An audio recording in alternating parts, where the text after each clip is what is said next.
let's see. Hopefully this works. All right, I think we're finally live. Now, if anyone's watching, I think we have a total of 8 viewers. Can you guys let us know if you can hear us okay? Can somebody in the comments just let us know if you can hear me talking? I see Andy. What's up, Andy? Can you guys hear me and June?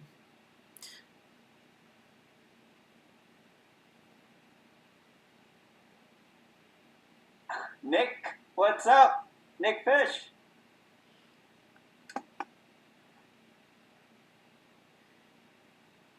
He's alive. Oh, nah, I can't hear you? You guys can't hear us? What's up, guys? Can you hear us talking? And they said yes. Okay, cool. All right, cool. Okay, so yeah, man, it took forever to figure out how to get a double live stream on YouTube, and just know that there's going to be a huge lag between video and audio. It's just the way it is. YouTube doesn't make it very easy to live stream a desktop, and I think it's because they don't want people to live stream copyrighted content like a UFC fight or something like that. So they make it difficult, but we figured out a way to get me and other people in one live stream window. So hopefully you guys can hear us. Let me see. I can hear you. What's up, Patrick? It says you're fine. Can you guys hear June?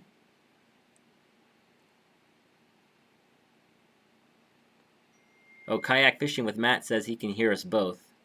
Great.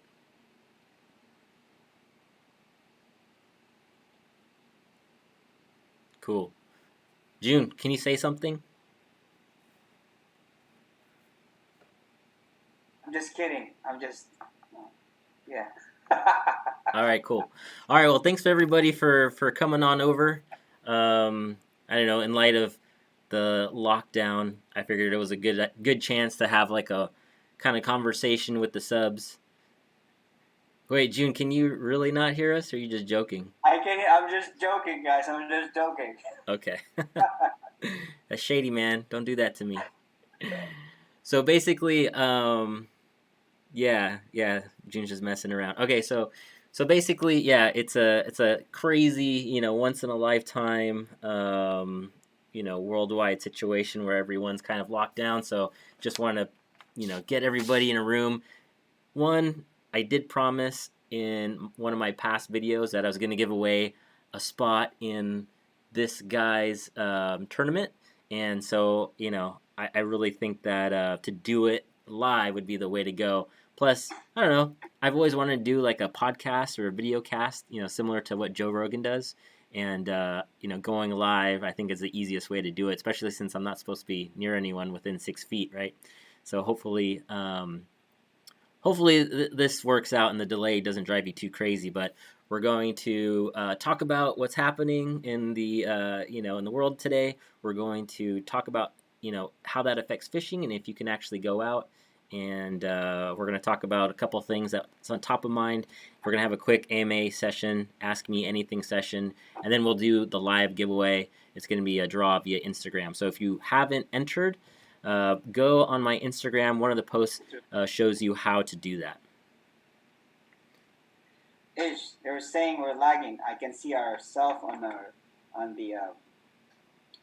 video. We are just frozen. Yeah, sorry guys. If you guys can hear us, can you guys hear us? YouTube's kind of lame. Sorry guys. No.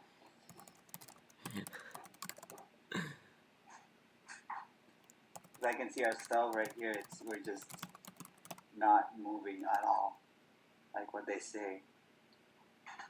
Ventriloquist. Yeah. All right. Well, let's see. Hopefully, you guys can hear us and the lag, catches up. Oh shit! You know what? I have it on. Oh, I have it on normal latency. Dang it! That's gonna make it lag. Voice is good enough. Okay, sorry guys. So It's gonna hear us. Yeah. Okay. So sorry for the lag here. Okay. So basically, I don't know. I'll just give my quick kind of quick kind of overview on what's happening. So, don't use YouTube or a guy on YouTube or Facebook or a guy on YouTube as your source of information for what's happening. But basically, if you're following along, the reason why the shelter is in place is because the fact that this virus is a novel virus. What does that mean? Basically, it means humans have never contracted this virus. It's picked up from animals, specifically a bat or a snake from some market in Wuhan. And because we've never been exposed as a species to this virus, we've never experienced or given to it, right? As a species, we've never had the chance to develop immunity to it, herd immunity. And so, because of that, this thing can mutate like crazy. It went from, a few cases to 100 cases to 1,000 cases, and now everyone's inside. And so, personal opinion, I think it's the right thing to do to shut everybody out. I know a lot of people are hurting economically because of it, but I don't know. I think it's a matter of time before somebody personally is going to catch it, and if they're older or have respiratory problems, it's going to be a huge issue, and could be fatal. And so that's why we're here again. Just reading off of JohnHopkins.com, kind of those go-to sites for medical stuff, and that's the reason why we're all here. So how does that affect you in fishing? That's what you really want to know. And I've seen a lot of stuff online talking about how their fishing is directly affected. Well, basically, June sent me something earlier, and it's from the, hold on, give me a second, let me pull it up. It's from the NTGASA. Yeah, the NorCal Guides and Sportsmen Association.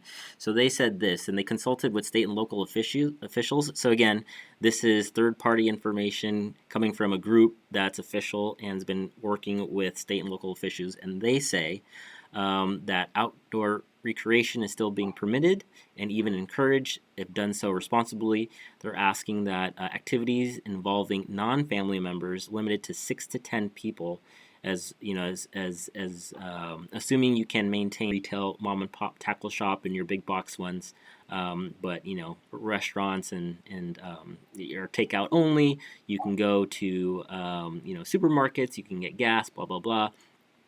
As far as being out on the water, I don't see any reason why you can't. And coming from an organization like the NorCal Guides and Sportsmen Association, they're getting direction from the state that you can be out so long as you promote social distancing. So hopefully you guys are aware of that. Go to the NorCal Guides and Sportsmen's Association Facebook page if you want to see the post. It was from yesterday, the 19th. And so that's as close as I've gotten, short of calling a state official myself and asking if we can actually be out there. And I know because of the shelter in place, a lot of people just want to go out and get some fresh air, and they want to do it with a fishing rod in their hand. And so if there's any confusion about whether or not you can be out, I've seen stories about people saying they've been ticketed while being out, that they've seen beach closures and state parks being gated off. That could very well be true. I'm not sure. I haven't been out there yet. But if you do find a beach, it looks like, at least per this association, there's some guidance from the state that you can be out there if you are practicing social distancing. So, we're on lockdown, I think, in California indefinitely. My kids are out of school through April 7th. Personally, I think we're going to be on lockdown for 3 months, because if we're following the South Korea model, which is a lot less restrictive than China, following their model and the success they've had with tempering the spread, I think we're in this till at least May, June. Not to be an alarmist, but to be a realist, I really think that businesses in the United States are going to be suspended for 90 days, not 2 weeks or 3 weeks. So that's my personal opinion. Hopefully I'm wrong, but I think that's what's trending, and I think that's what's going to happen. So anyway, that's my thoughts on social distancing and COVID-19 and the shelter-in-place order. I know a lot of guys don't want to listen to the state, and you're going to do what you're going to do. But if you are going to do what you're going to do, just keep your distance from other people if possible, especially if they're elderly. And if they're elderly and out there, they're probably some OG that doesn't want you fishing next to them anyway, because you're worried you're going to spot burn them. So just be mindful. So hopefully you guys can hear me. June, are you still there?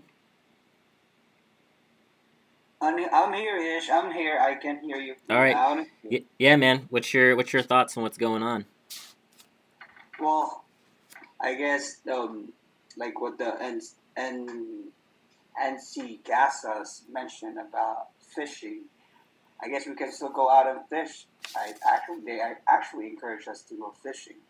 So I guess we'll be fine. But unfortunately, some of us, the government encourage us to stay inside the house. So some of us, they really have to stay at home, and we don't want us to be like the Italy right now. Oh my gosh, Yeah. it's crazy. Well, I'm seeing a comment that says the pier was closed. I assume that's the Pacifica Pier. That's surprising because I saw a pic on Facebook the other day that showed that it was open, but there was a sign encouraging people to stay 6 feet from each other. So if that's true and the pier was closed, maybe it's just an indication of what's to come and public spaces being shut down for a while. The pier, I understand. I I mean, was there yesterday. It was closed. it was closed. Okay. Yes, yes, It's yes. funny, and you would think the pier wouldn't be closed because there's so many germs on that pier that if you fish on that pier regularly, you're going to be so immune to everything that you would think the last people to get affected would be the regulars on the pier. They're literally just held together by germs and bird shit. Yeah, but it's funny. I was there yesterday. I was surprised seeing people, a lots of people walking on the beach. Yeah.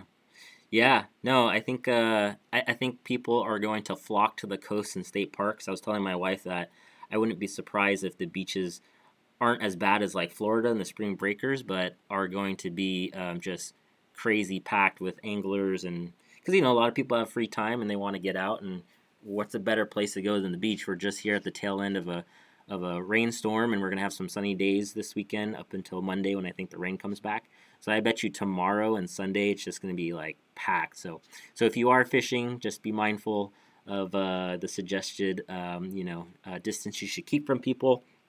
I kind of lean towards the science and the guidance given by the doctors saying that to help temper the spread, you try to position yourself away from people. Naturally, I'm kind of like that. I don't like hanging out around with a lot of people, so I'll probably stay away from the beach this weekend. But if you guys do go, tight lines and hopefully you don't catch anything, bros. Yeah, one less person getting sick. Is one less person that we need going down. So yeah, yeah. I'm seeing some comments here. People are asking, "Hey, whatever happened to Matt? You still talk to him?" Yeah, we still are in contact with him. I know he was out because he busted his ACL playing basketball. If you guys are on Instagram and follow him, he posted a story of himself with a knee brace or in a wheelchair. He was playing basketball on tour, either his ACL or MCL, and he said he was going to be out for a few months. It's his Achilles tendon, Oh, it was his Achilles tendon. like the Kobe case. Yeah. Oh, terrible. So yeah. So he group where you can buy and trade tackle, and I saw he listed a boat, and I saw in the comments people were like, "Whoa, what's that? Is that the Butterboat 3 that you never told us about?" And he's like, "Yeah, I basically bought a boat that was like too big for my garage, and then I found another one that could fit. So I don't know if I'm blowing them up, but apparently there's a Butterboat 3 and a Butterboat 4."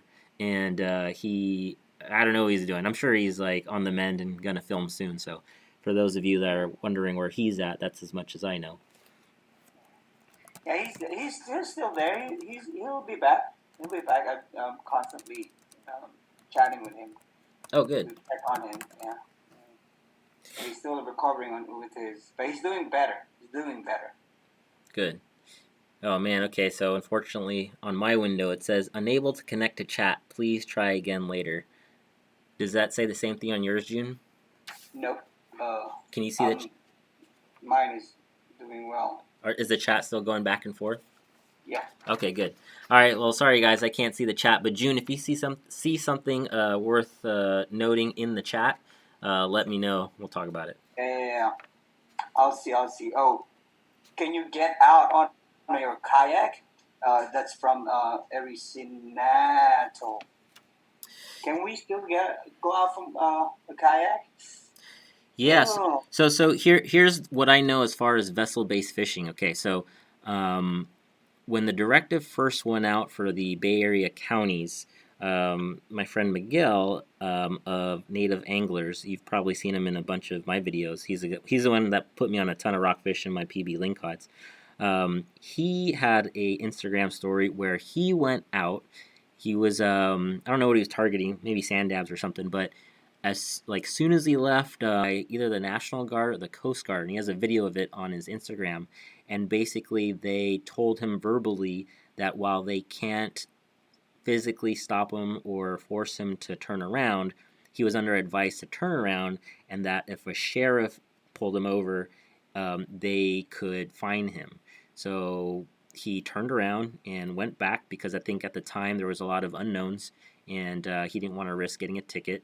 So he went back, and then he called his local DFW Department of Fish and Wildlife warden, got somebody in the office, and that's when they relaxed on the restriction on vessel-based fishing, and they said you can go out as long as you're practicing social distancing on your boat.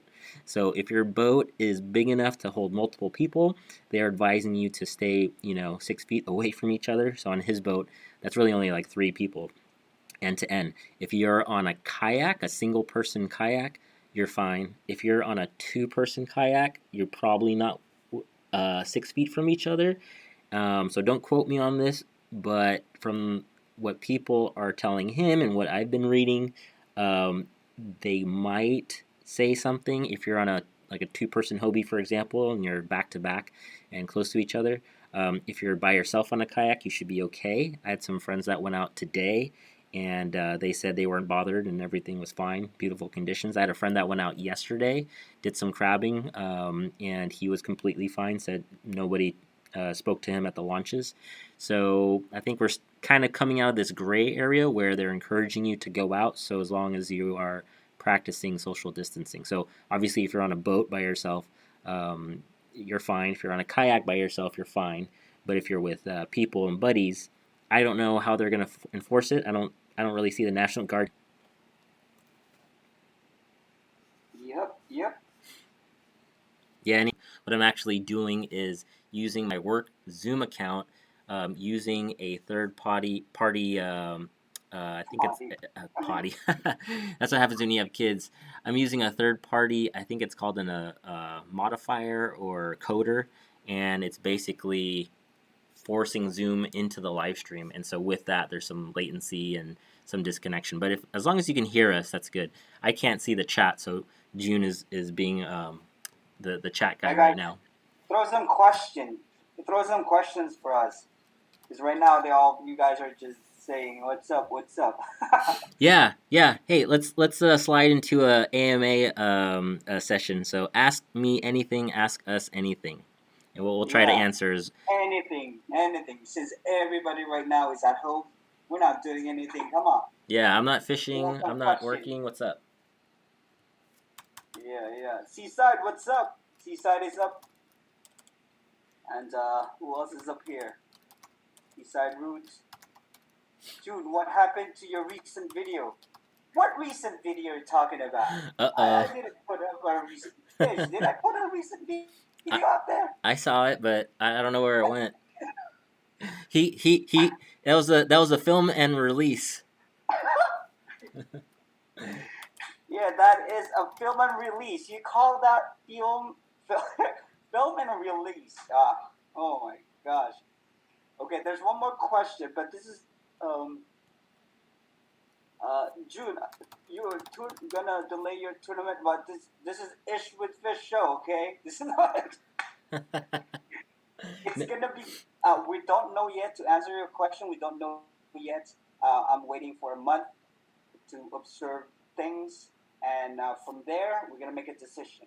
All right. So, man, Ish, you know what you can do? You can go get so that you can see the comments. Grab another cell phone or anything so that you can see Yeah, the I, comments. I just grabbed my other laptop and I'm looking at the Okay. comics, and I'm so sorry that the video froze. That's so terrible. Look, I see a mouse everywhere. That's horrible. Can you send us your link for the Kalisa? Sure, go to my Yeah, go to my most recent video. Smash that affiliate link. Hey, so June, what's your real thought on the Kalisa versus Lucky Craft? I know that's like on the tip of everyone's tongue whenever they see me use it. I know yeah. people are like, "Well, that's just a Lucky Craft." Well, with Kalisa, because I can't make a comparison right now, because you know what? I haven't really tried Lucky Craft. So I guess for me, what works for me right now is the Kalisa, because I caught a stripe yesterday with Kalisa, and yes, that's my.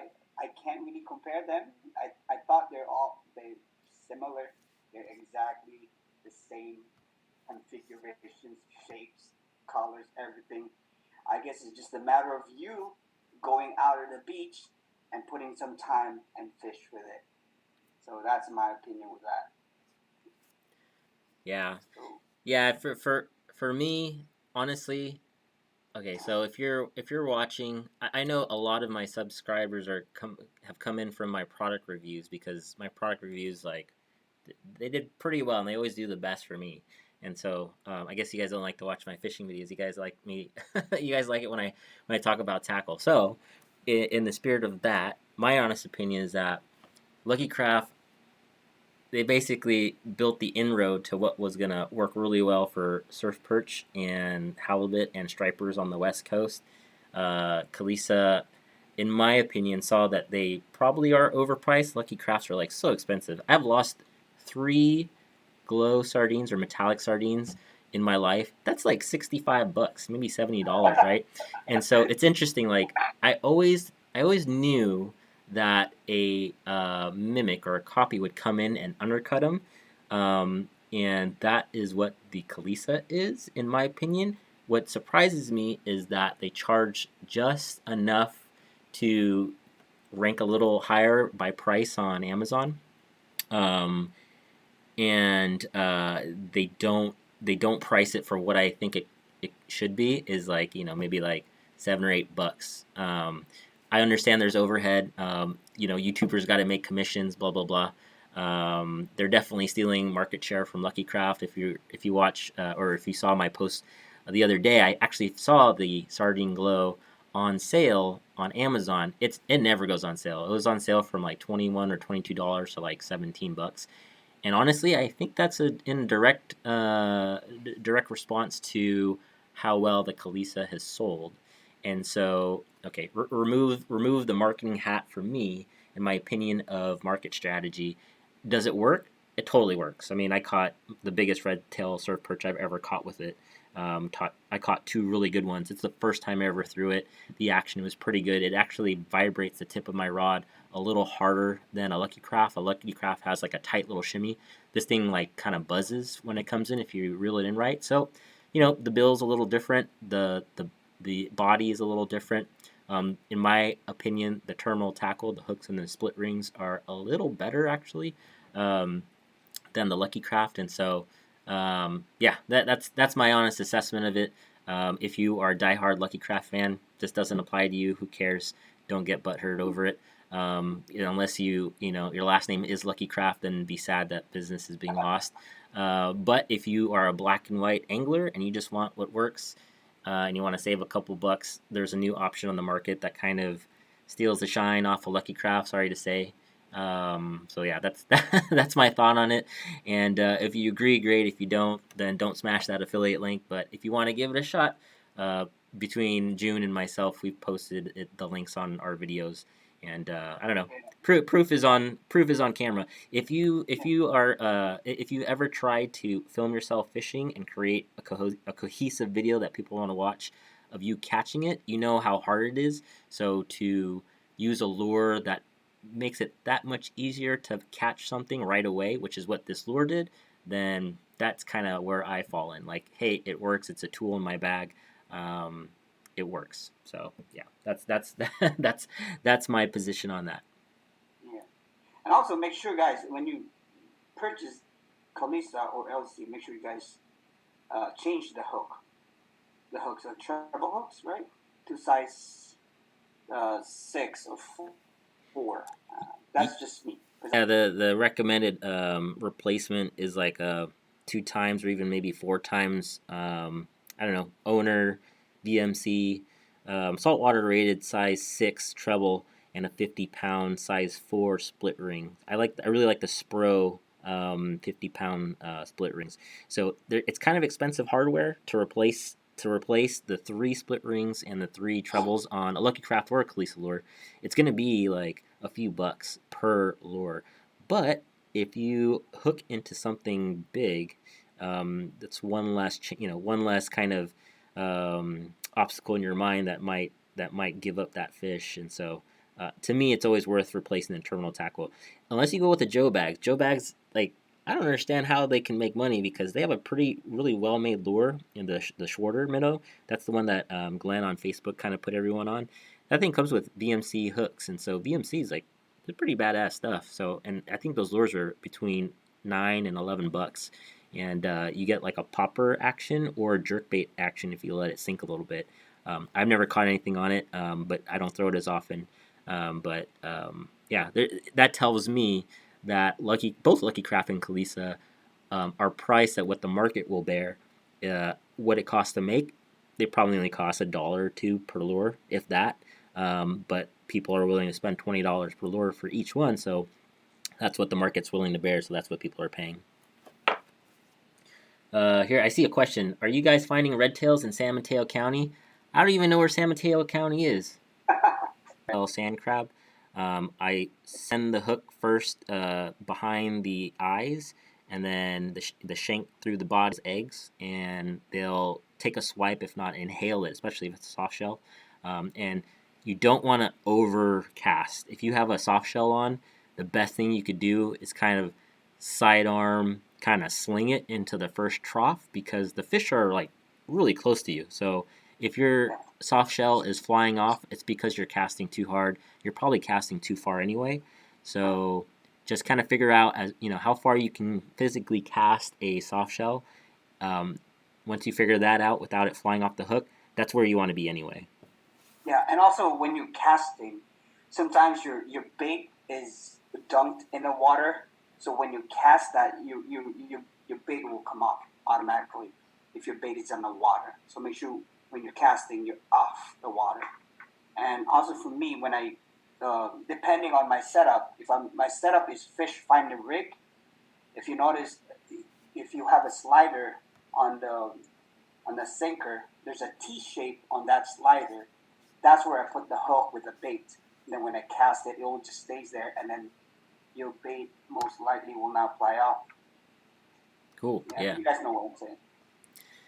Yeah. I see a question here. Do you tie your main line straight to the lure? Or do you guys use a top leader, a fluoro, or mono, and then tie to the lure?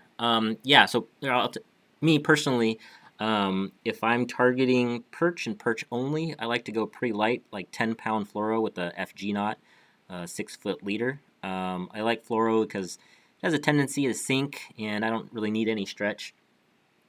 Oh shoot! I totally lost the video. Great. Yeah, so I like the leader. If you're going striper fishing, I've heard that they're not really line shy, and you can tie directly to the lure. But a lot of OGs like to tie a like 30-pound leader because when they handle the fish, it's easier to grab the mono and drag a heavy striper, through the surf onto the beach than it is braid. So it's not a visibility issue; it's a handling issue. I don't catch enough stripers in the surf to justify that, but yeah, I tie a leader because I found more success when I tie leaders directly to lures. Yeah, same here. And also, there's going to be a difference in casting to distance.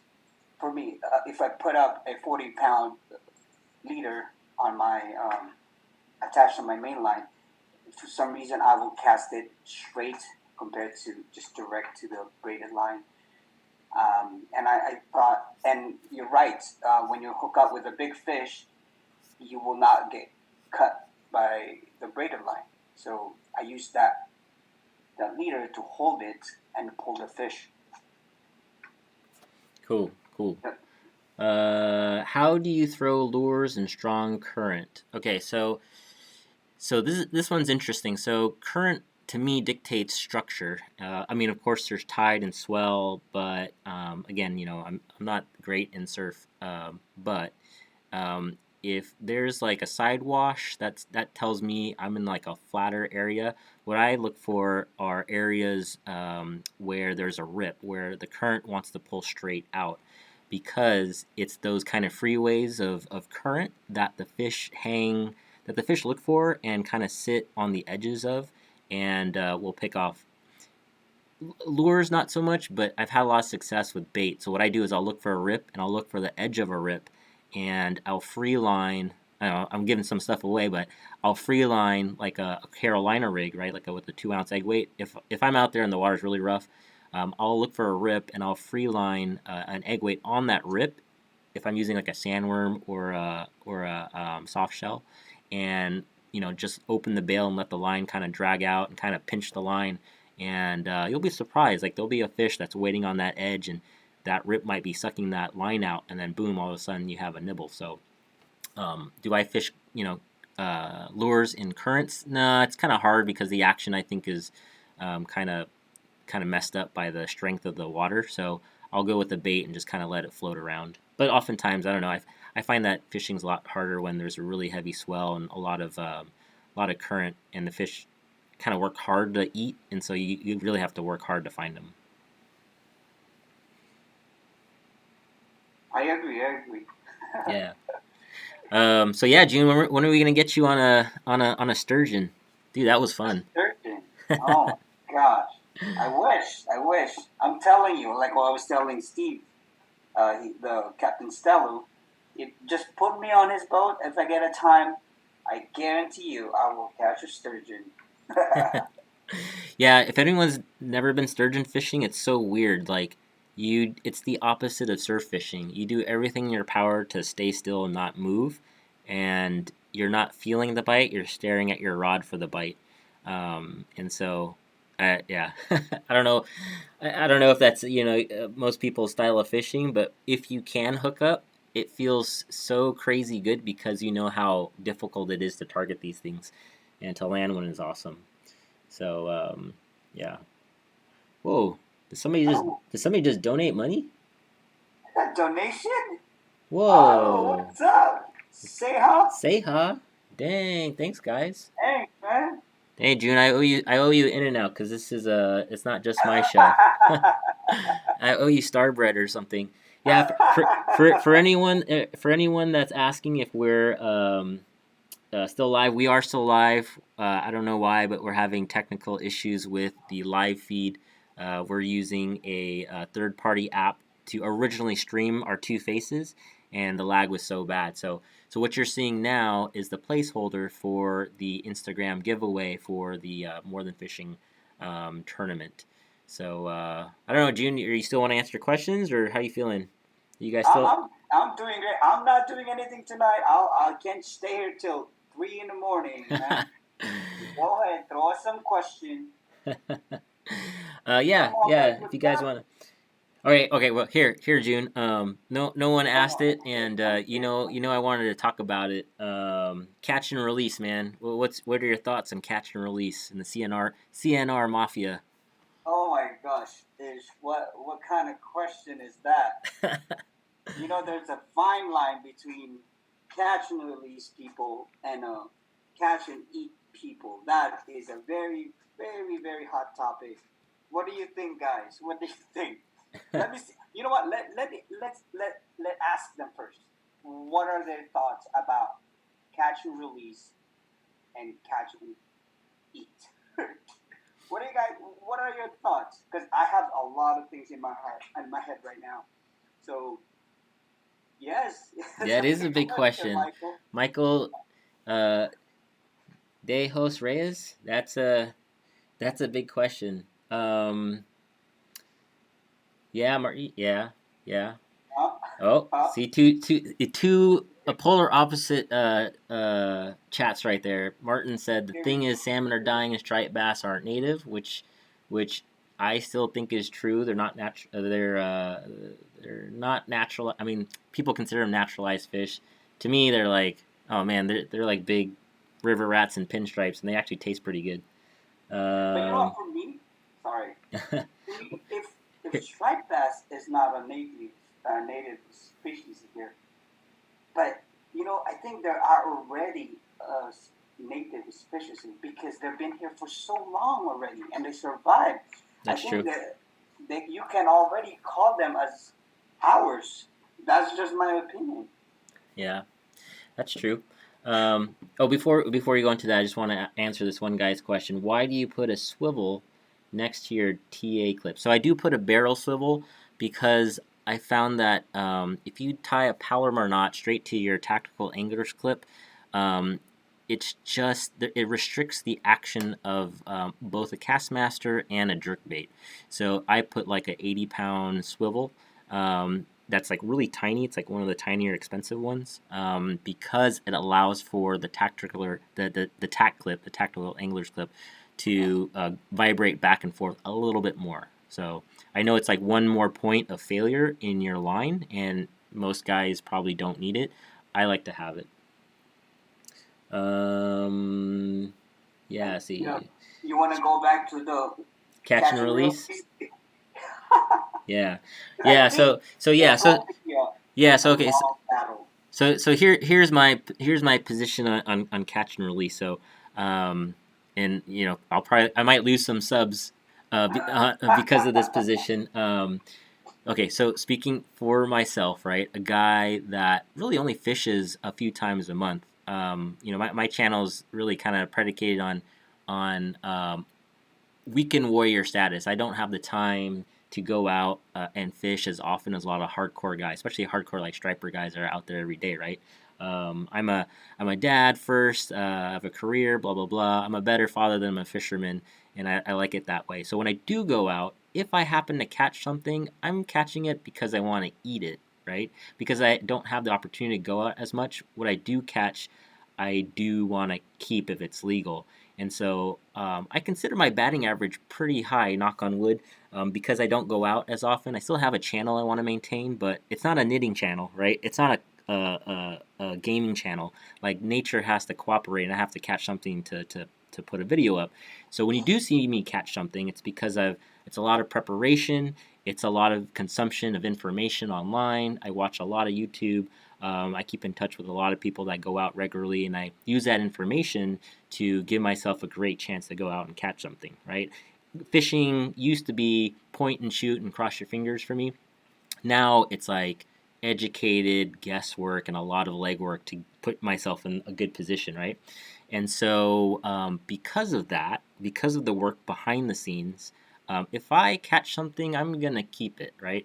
And so, I personally lean towards the side of if you're gonna put a hook in something's face, do it the service of consuming it, because if you are fishing to release, but you're fishing with barbed hooks, you don't know how to handle the fish, you don't handle a fish with wet hands before you release it, or you take it out of the water to take a picture for Instagram, you're doing more of a disservice if you're catching and releasing and then saying, CNR life, hashtag, let them go and let it grow, because the fish probably is injured and probably won't survive as long the same amount of time as if you just not fish. Like if you really cared about the fish, you wouldn't fish. You wouldn't put a fake source of food in front of its face, trick it, put a hook through its face, take a picture of it, and then let it go. If you really cared about the fish.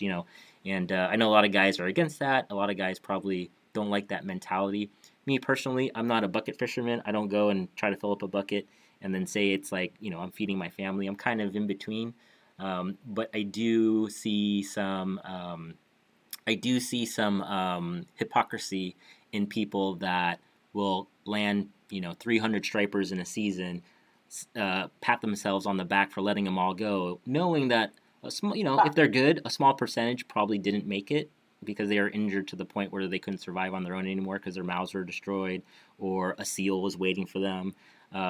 They interrupted that fish's life to take a picture and then promote catch and release.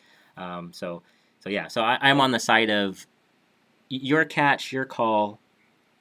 F everyone that has an opinion as long as you're doing something legally, right? So that's my position. Okay, here's my take on that. The reason for me, when I start fishing, I I keep it. I keep striped bass. Because I like eating them. I consume it. I start releasing fish because I start not liking the striped bass. That's why I start releasing them. Because So you catch so many. no, it's like if I don't eat it, if I don't like it, why would I keep it? So I just release it back to the ocean. I'm not a catch and release person per se, or to be uh, promoting to save striped bass. Okay, I'm there. We need to save striped bass, but also if I need it, if I have visitors at my house, I will go out there and catch a fresh fish, and then keep it to give it to my visitors or my guests. So it really depends on the needs. So I'm not an advocate and super advocate in catch and release, but Yeah. if it's needed, then I'll keep it. Yeah, and I see somebody brings up a good point. Do you guys have a slot you keep? What about the big fish 30-inch plus? So in California, there is no slot. There's a minimum size. It's very generous compared to the East Coast. The minimum striper in California is 18 inches. And I think that's due to the fact that, personally, I think that's due to the fact that the DFW errs on the side of caution in having a voracious species like a striped bass living with native species like steelhead, salmon, whatever fish live in the deltas. I think that's why there's a pretty aggressive size limit on stripers. You can keep up to 2 per day, 18 inches minimum, which is pretty small. If there was a big decline in stripers, I wouldn't be surprised if there was a slot enforced. But the fact that they are pretty generous on the size limits, and the fact that you can keep 2, I think that's the DFW telling fishermen that, hey, we understand this is a sports species for a lot of you guys, but we want their numbers held in check, because they do consume a lot of, in my opinion, native species. Salmon fry, blah blah blah. And I know a lot of guys will point to the water argument that water funneling fish out of the area, or interrupting the delta and natural breeding, I guess, breeding behavior, blah blah blah. Yeah, I'm sure that's a big part of it. A lot of you guys are more educated than me, but yeah, as far as catch and release, ultimately it's up to the angler. I don't see any benefit in somebody promoting catch and release lifestyle when really they're injuring more fish than if they just left the fish alone. So let's see. Don't read Fusion 32 Pinoy Pride comment. Yeah, June. Yeah, I don't know why you. What's up with that comment right there? Don't read that. I don't really know what he's talking about. Maybe June will answer that question on his own podcast one day. Yes, maybe one day, not right now. Oh, just so you guys know, Adam was supposed to be on this podcast with us, but I don't know what happened. I think he fell asleep, or he always has electronic problems. But he's here in the chat room. So what's up, man? What's up? Hey, who you guys want Adam in here? I can add him to the Zoom session. No, why not? Just invite him now. Okay. All right, June. Cover for a couple minutes. So why was the striper planted here over 100 years ago? Oh, that's a really good question. I don't really know what's the reason why. I think probably, don't quote me on this one, probably East Coast is trying to really promote, I think due to, I think probably business, to grow some different species here for business purposes. I'm not really sure. Thank you, Fusion. And, yep. One more question. Let me see.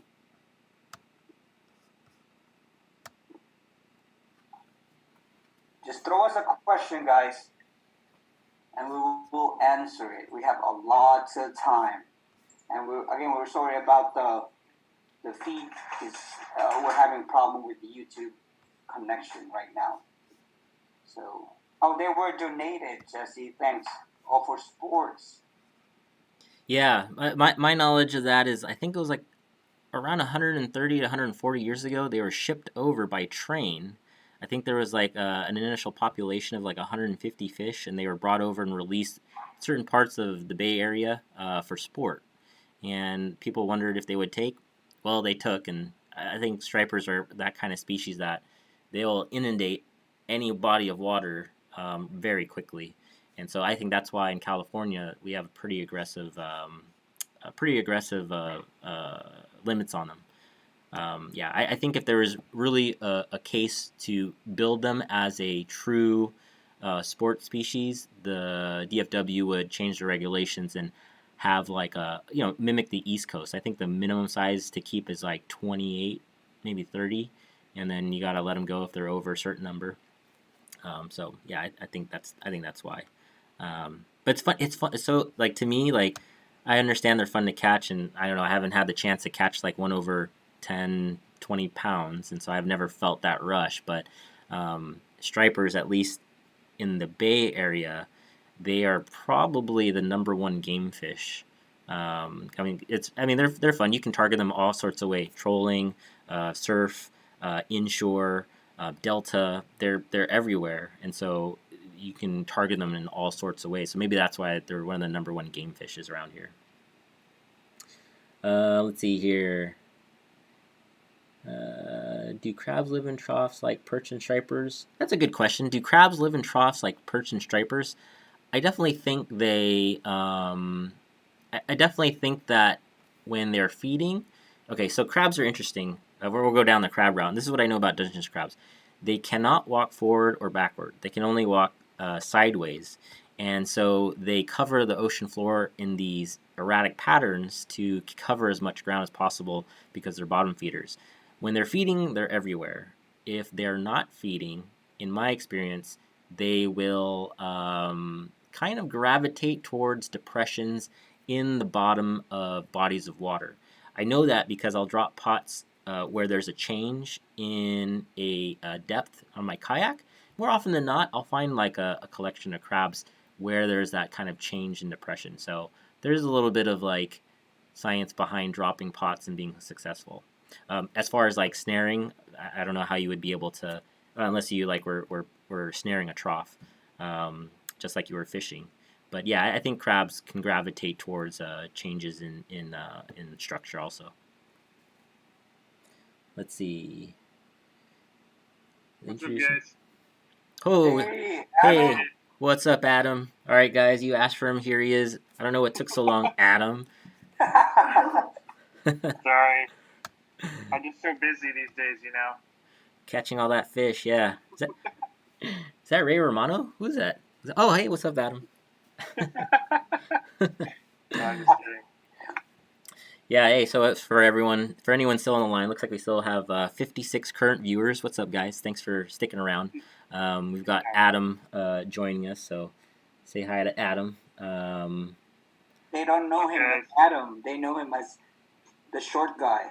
No, I'm not the short guy. You guys are the short guys. I'm the guy that wears shorts. Ooh, really? Man, you're hitting below the belt there, buddy. I know. Yeah. Sorry, I'm not that tall either. Yeah, so interesting. Let's see. Put some pants on, Adam. I did, and then it backfired this last time. Yeah, you know what? I don't know if June will release the video because I don't know if he caught anything. But June did send me a clip of Adam not in shorts. I don't know what he was wearing. They were like yoga tights or something. Yeah, he's wearing a yoga tight. And he fell. He literally fell off a cliff into the water. So I don't know, June. I think you. And I caught it on video. Oh man, it was hilarious. Yeah. Oh man. I don't know what happened there, but anyway, I don't know, not to put the heat on you, but I don't know if you're listening, Adam. But do you have any opinions on catch and release in the CNR versus catch and eat lifestyle? Ooh, I want to Yeah, hear this. I caught the end of it. I don't know if I heard Ish's full story, but so I guess I'm good with whatever other people want to do as long as it's within the regulations. Go for it. I feel like the DFG is keeping tabs on fish populations and everything else more than any of us recreational fishermen are. So if they thought that it was, endangering the population, they would put a stop to it far before anyone, any of these catch release people would do it. So yeah, in that regard, Okay, we're on. Oh, look. Yeah, I fixed it. Sorry, guys. I was working on something in the background. I think I fixed it. Yeah, There is still a lag. I can't. The thing, Oh, there it is. the laptop. Sweet. Yeah. Nice. Oh, there you go. Sweet, there you go. That's way better. It ain't. Nice. It ain't. It ain't the bay if it's a 3-way. Can you guys see us now? Woo! It ain't Buckla if it's a 3-way. Let's see.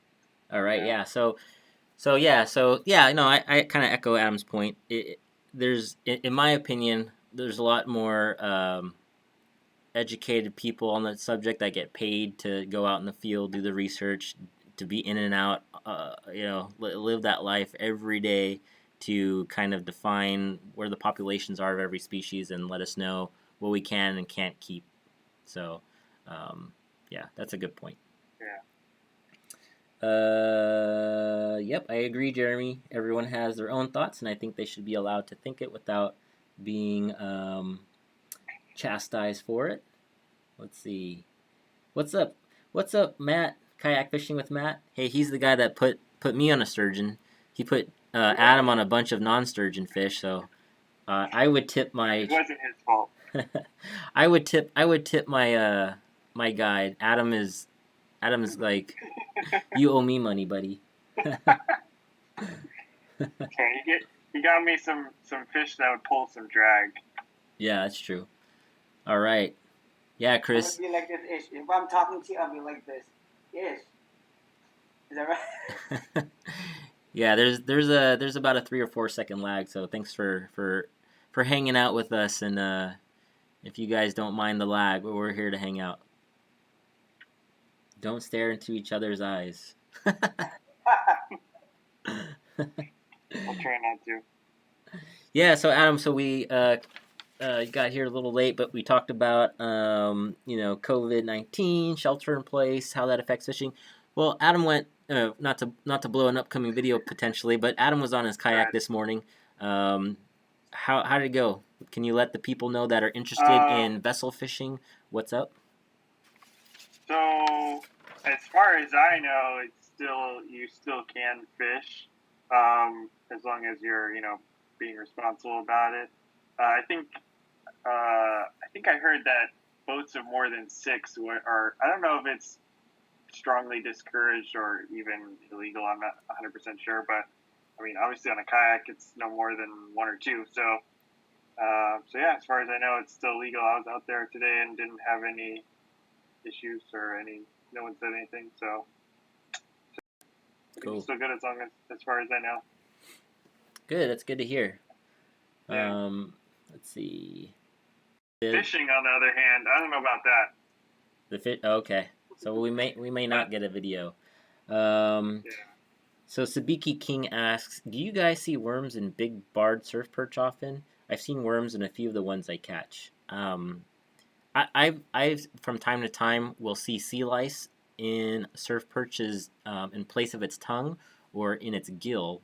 I think I've seen enough on lingcod and surf perch where it used to freak me out, and now I just flick them off, and they don't really do anything to you.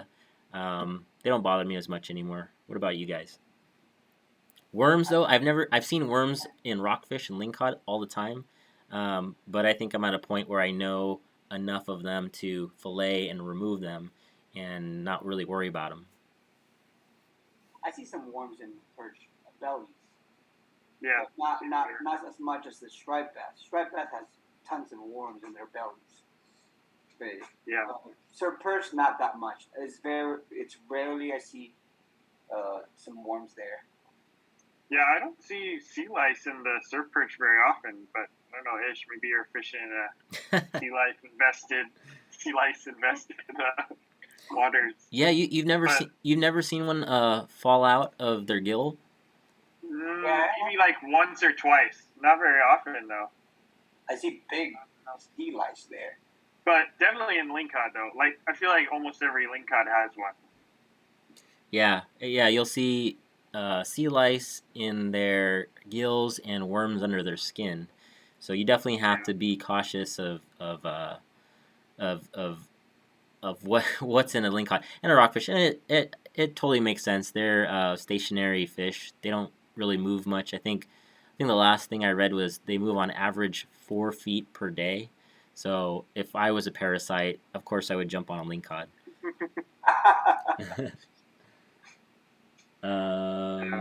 Let's see here. Yeah, that's the main reason why I never eat a lingcod raw. Yeah. So June, how's the more than fishing life? You're definitely doing a lot of more than fishing. Things good at home? Yeah, it's busy, and those is watching right now, forgive me, because my time is really limited. If I get a chance to go out, I will have an hour or an hour and a half to fish, and I can't really go out that far because I got a newborn baby. So if there's anything that happens or any emergency, I can go back right away to my house and go for rescue. But yeah, and my time is limited, and I also have fishing is not only just my thing. I also do some other stuff, my priority. So it's really tough for me when it comes to putting time on fishing. But I'm still here. That's why we're doing this. We're shelter in place. Mixmaster Co says, I can hear the new one in the background. Yeah, it was like perfect timing. Hey, Fusion 32 Pinoy Pride, have a good night. Blessed weekend back to you. Appreciate you hanging out with us. We'll probably wrap it up in a little bit here. I think it's already been, an hour. Really? Yeah. No, it's only been. Oh yeah, maybe we started like 9:30ish. Yeah. 10. Well, it's 10:30 now, so we're coming up on an hour. Yeah, I can't really see the Zoom session link, but let's see duration. Yeah. Yeah. No. Oh, yeah. We've been live for exactly 1 hour and 1 minute. Wow. See, I told you. Time flies. Okay. Well, I know some people joined here maybe just to find out who won the More Than Fishing giveaway spot. So I promised on March 20th, which is today, that I would give away a free spot in June's More Than Fishing surf tournament. It's a spot for all competitions. So I think there's surf perch, biggest striper. So basically $60 value, and even if the event is postponed due to COVID and all that stuff, the free spot still applies. It was an Instagram giveaway, so if you watched my last crabbing video, we did it at the end, and people went to Instagram and did what they had to do. So let me change gears here and throw it over to the Instagram giveaway page. I'll wait for the lag to catch up so you guys can see it. But basically, I have a random picker, and what we're gonna do is, where is it? We're just gonna hit the pick button, and whoever wins, I'll be in contact. And assuming you're, able to make it to the event, hopefully you can, you'll have a free ticket into that contest. So let's wait for the lag to catch up. I'm going to scroll down to the Start Contest button. This is like a modern day AOL Instant Messenger. Yeah, you know what? Michael De Los Reyes, he says you guys should do this every weekend. So I really like the Joe Rogan style podcast. I'm a huge Howard Stern fan, and so a captive kind of group environment with some structure where we talk about topics and have guests. I've always had the fantasy of having like my own podcast or radio show, and fishing seems to be the closest vehicle to that because we have an established audience already. So maybe we will do this more regularly. And if June and Adam are down, we can trade off from channel to channel, so we can kind of spread the traffic, spread the love here. So yeah, maybe we'll.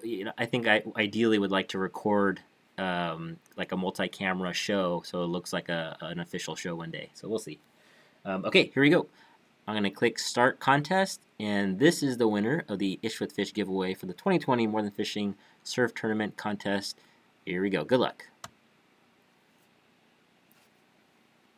It's be entertaining.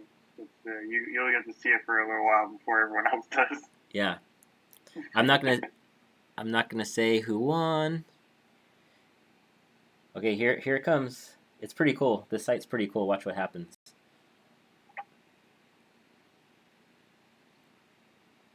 Oh. It's me. 4, 3, 2, 1. Hella Bent Fishing. Hella Bent Fishing. I'm gonna find you on Instagram. I like that. Actually, I like that handle. And you are the winner. So I'm gonna find you and congratulations. I'll give you 72 hours to reply, and if you don't reply, I'll do this again just on my own time and follow up with the winner until I can find someone who's local that says they can go. Cali Inca says, fishing podcast would be dope. You guys are really knowledgeable. Thanks for that. For what I lack in actual surf and fishing experience, I think I make up for in being able to retain a lot of information and digest it in a way and spit it out in a way that you guys can consume and make you guys better fishermen. And I think, not speaking for Adam and June, but they definitely have the leg up on me as far as being able to put fish on the line and speak from experience. So I think the combination of us will make for a good show. So maybe this is the beginning of something. I agree. Yeah. Yeah. Congratulations to, forgot his name. Hella Bent Fishing. Hella Bent Fishing. See you at the tournament. Yeah. Yeah. Yeah, so before we take off, is there any update from the tournament aside from a potential date change? Did you guys want to, or June, did you want to give any updates to anybody? Yeah, to give you guys an update. As of now, the tournament's still up, still going. We're not changing any dates yet. So as of now, I'm going to give it a month to observe what the situations of the coronavirus. So, and then from there, we're going to make a decision to see if we're going to move it, postponed, or canceled. As of now, we're still on. Same date, same location. It's going to be at the Pacifica Community Center. Okay. So it's going to be speaking of Calissa will do the prizes there. So everybody will receive a Calissa lure. And if you catch a fish, the biggest fish that will catch with Calissa lure will get a prize. First, second, third. Cool. Yeah. Hey, shout out to the sponsors. Now, worst case scenario, let me ask, if you have to suspend or postpone the live event, are there any chances of having a online tournament? Yes. That's what we are trying to look for, since the social distancing is still probably still implemented on that day. So we're probably gonna do the online surf fishing tournament. It's gonna be easy.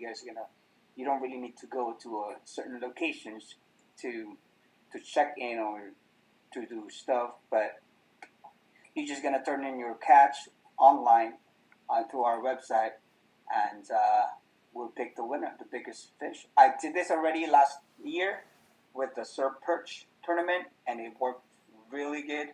Adam actually won third place, the biggest surf perch. So I'm leaning towards to that. If worst comes scenario, we're not gonna be able to do the event. We're gonna do the online surf fishing tournament. But I think the one thing that will be compromised will be the expo. 'Cause this year we're planning to do an expo. We got people from East Coast coming down, like J&H Tracker will come down and showcase their products. We got Calissa, a lot of good companies that will come down and show their products to us. Cool. Yep. Yeah, I know. I think your tournament really is the biggest one in the immediate Bay Area of its kind. There's a Sand Crab Classic out of Santa Cruz that is, kind of focuses on perch, but yours kind of targets that big marquee species, stripers, right? And so it is pretty cool seeing the entries as they come in on some big fish. And every year that I've been a part of it, there's always been a pretty cool turnout, and the people are really nice. So yeah, it's great. Hopefully the live event goes forward, but I understand if you're put in a position where you have to have a digital event, I'm sure you'll pull it through. Yeah. So, all right, guys. Well, I think we're coming to the tail end of this. Maybe we'll leave it open for a couple more questions. But otherwise, thanks for checking in. Sorry for the technical difficulties. I think we know a little bit. We're a little more wiser on what we have to do next time, and we can make this a little more real time. Do salmons count in the tourney? No. Probably not, because you're probably going to catch it with a barbed hook. Keep it and give it to me. Or go find Taku and ask him to turn into something amazing. Michael Delos Reyes says, I feel you guys are a family, including other YouTubers that are not included in this live podcast. Any group names in the future? The South has Guggen Squad, or is that a lame question? Ha! I don't know. What have you ever played with the a group name for the local scene? We're all kind of Asian, so I've always thought of like the Asian Avengers or Asian Invasion, something like that. You guys know that Adam is part Asian? Who would have thought Adam is Asian? Yeah, y'all. It's true. Very true. He's very lucky. Yeah. That's why he's And such a good Matt fisherman. too, right? And Matt's Asian. Yeah, I think Part. I think the top 10 Bay Area guys, a far majority have some Asian in them, right? Yeah. I don't know about Taku though.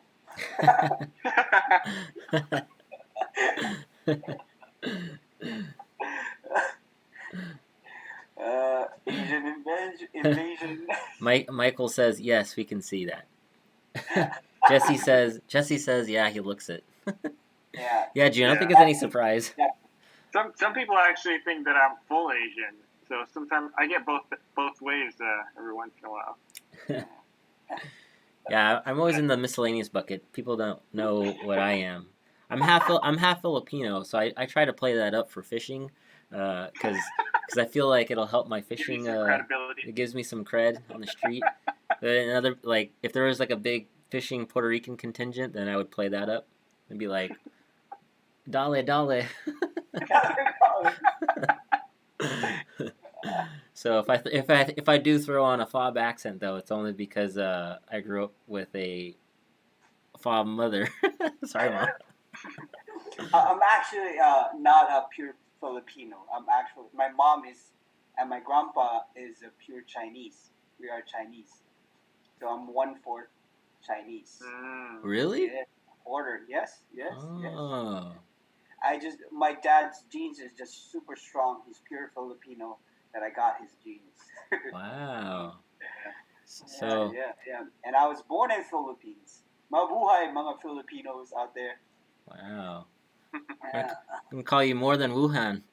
Dude, come on, man. Come on. I like the A team. That's a good one.